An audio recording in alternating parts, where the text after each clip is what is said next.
Hey, it's Jay, it's Nick. We are back from GingerMan, first one of the year at GingerMan, and we had great stuff.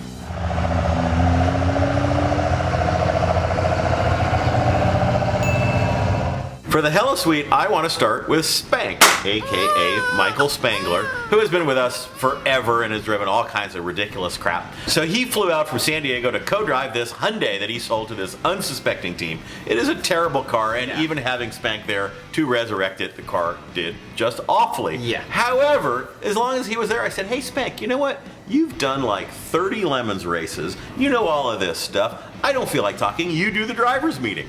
So he did the driver's meeting, and it was great. I said, well, you know what, if you can do that, you can be a judge. So he came, and he was a judge. And he came up with great penalties. He even went to Toys R Us and bought the supplies. He had the hula hoops. He had the paddle ball.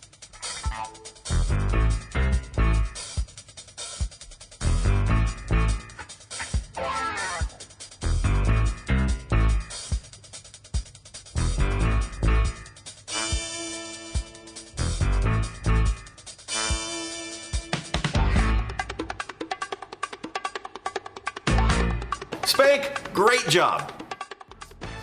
Another new penalty was the Club XL penalty. Some team gifted Phil the Club XL steering wheel security device. Yeah. And the whole thing was, you put it on your race car, locked it, and then had to go on an epic treasure hunt to find the key, which this team actually did quite well at. They followed all the clues, they found the key, they put it in, and it did not work It at all. hella butt did not And work. it was on their steering wheel for hours. Yeah, so that was shading into butt terrible. Truly butt terrible. There's this team. They brought two Focus SVTs. $500 my ass. Oh yeah, $500 my ass. They were gonna dominate. Yeah. And one was even supercharged. Oh man. Yeah. So guess what happened? Well, the supercharged one exploded. Hiroshima. Yes. It was unbelievably terrible. Yeah.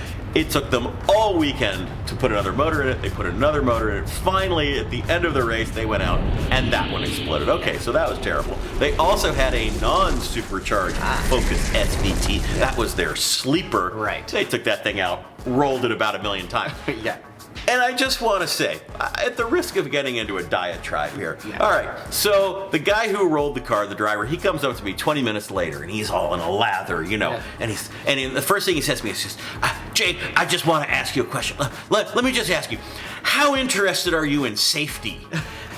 And of course, my reaction to that is, well, oh God, I've never thought of safety before. Thank you, dude, who 20 minutes ago was hanging upside down in his old shoulder harnesses, for bringing this to my attention. There's this whole school of Lemons drivers who think that it is only the hand of God coming down and screwing with their car, turning their steering wheel for them.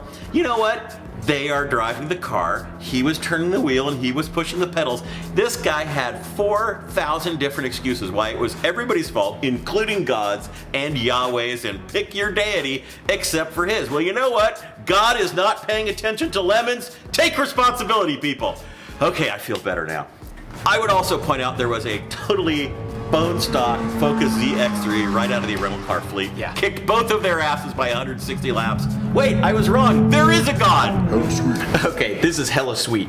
There's this team, the Warriors, based on the movie of the same name, which had all of the different gangs, and they said, all right, the team captain decided we're gonna be the Baseball Furies, which is one of the most prominent gangs in the movie. So he sends out an email to all of his teammates, hey, we're gonna do the Warriors, gonna be Baseball Furies theme, awesome. Everybody gets it, cool, got it. And then it's like sort of this zombie baseball tough guy outfit. One guy read it as furries and showed up in a giant bear suit.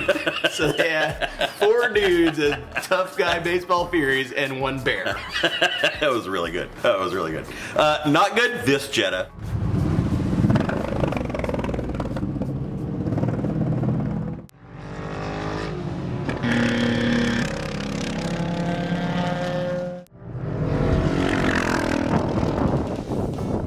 The I Got Screwed trophy was this team. Now, they had a CRX that they ran many times, and it always blew up. And they finally said, man, we just can't take it anymore. We're going to go find a dead nuts, reliable car that is proven.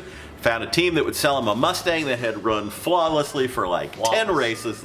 They got it. They put some crappy old Mustang fenders on it. That was it. They weren't screwing around with anything, taking no chances. They were just going to go drive all weekend long. They went out. It completely exploded. took the motor apart. The previous team had accidentally left a lock nut in the intake manifold, which got sucked into the head, blew the car up. They did get a motor out of a junkyard. They did put it back in. They have a lot of practice working on cars, and they went back out and they finished the race. So they got screwed, but they saved it. And heroic fix went to the very cleverly and aptly named Team Initial DNF and their Mazda RX-7.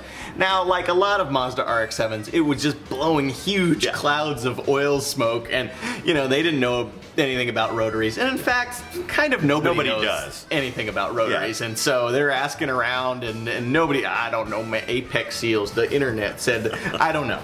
So they went in and well, we don't know how to do any of that. So instead, we will do some adjustments. And they had a set of Harbor Freight Phillips head screwdrivers, and it just started turning stuff. Maybe this will do it, maybe that will do it, and everybody's like, oh man, this is totally not going to work at all. And then all of a sudden they turned one screw and all the smoke stopped. Car ran great. That was maybe the most heroic fix I've ever seen. That was pretty great. The special award was the world record for the hardest tires ever run in an automobile race. 940 treadwear, I have to say, which I think means they were made out of possibly decomposed granite.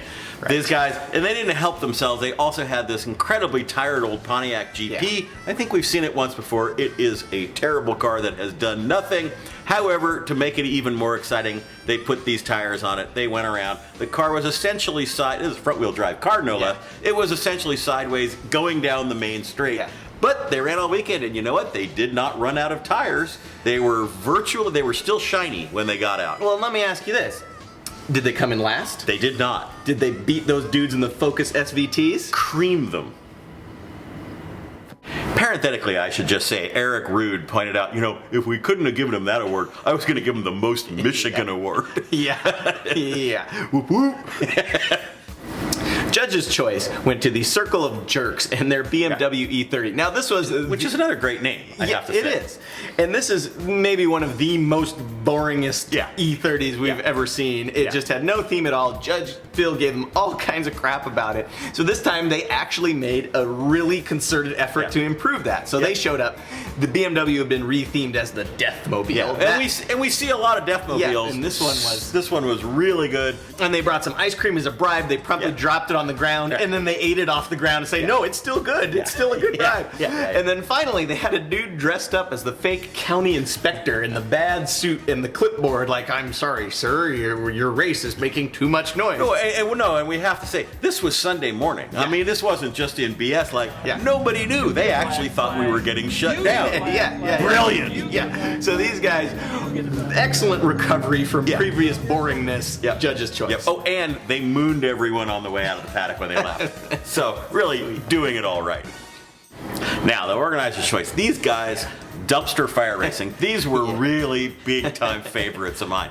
So it's these young kids, I'm pretty sure they don't know how to use a stapler, let alone, a lug wrench. So they emailed me pre-race, and they couldn't figure out with the shape of their British sports coupe how to get the cage in there. And they say, we saw on your website there were some guys in an MGB. We need their email because they've got the secrets. And I'm like, the guys in the MGB, they do not have the secrets. Well, okay, here's the email. When your salvation is, I'm going to get the answer from the guys in the MGB, you have problems. So they wanted to identify a car that was sporty, good handling, reliable, and simple to maintain. Well, naturally, you take that just leaves a 1969 Triumph GT6, right? It's the only solution. Yeah, it's totally logical. I don't know why we didn't have 100 of those cars, but in any case, so they got it, and by some fluke of nature, it was not running. So they spent pretty much the whole weekend with it not running. When they did get out, there was a little bit of a problem in that they strapped their transponder to the very top of their cage rather than 12 inches off the ground where it's supposed to go. But they got it all worked out. Let me say, these kids, they showed up with IOE in the bag. You would have to step on your wiener so hard to not get IOE with that car. They had a great attitude. They did get the car out there. They did real laps. It was really fun to watch. I mean, I couldn't make that car do laps. No. So there you go, organizer's choice. Okay, that takes us to the index of effluency, which went to Ultra Depends Racing. Now, these guys are a bunch of dirt track dudes, and so naturally they brought the greatest and most celebrated dirt track race car of all time, the 1981 Chevrolet Monte Carlo. Yeah. And it's some, let's say it's a rural vibe that comes with both the car and the team. All of the guys on the team were missing some kind of dirt track Saturday night special just to be at Lemons. They were still a little bit in their dirt track personas. They were definitely in their dirt track personas, but you know what? They were the good dirt track. They weren't the I'm going to hit you over the head with my tire wrench. Yeah. They were the, oh man, we're just having fun and I like hand me another beer as soon as that checker flag is out. They were brilliant. And everything went wrong, but they just went in and they fixed it, and they never stopped laughing. Yep. They got the car out there. They did a lot of laps. Yep. They didn't cause any trouble. They had a giant steel chain wrapped around the front of their car. Oh, that's our tow hook right there. I just love these guys. Okay, that's it for GingerMan. Here's Lemons in a nutshell.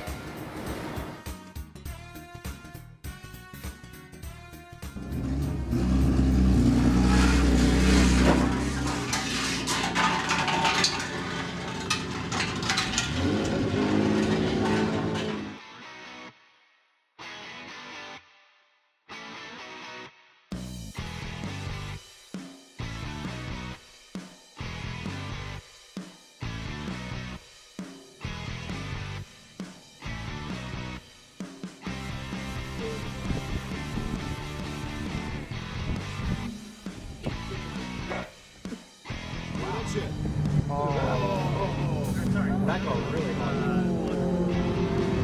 It doesn't smell good. Wow. I don't think that's probably a good thing. No. So,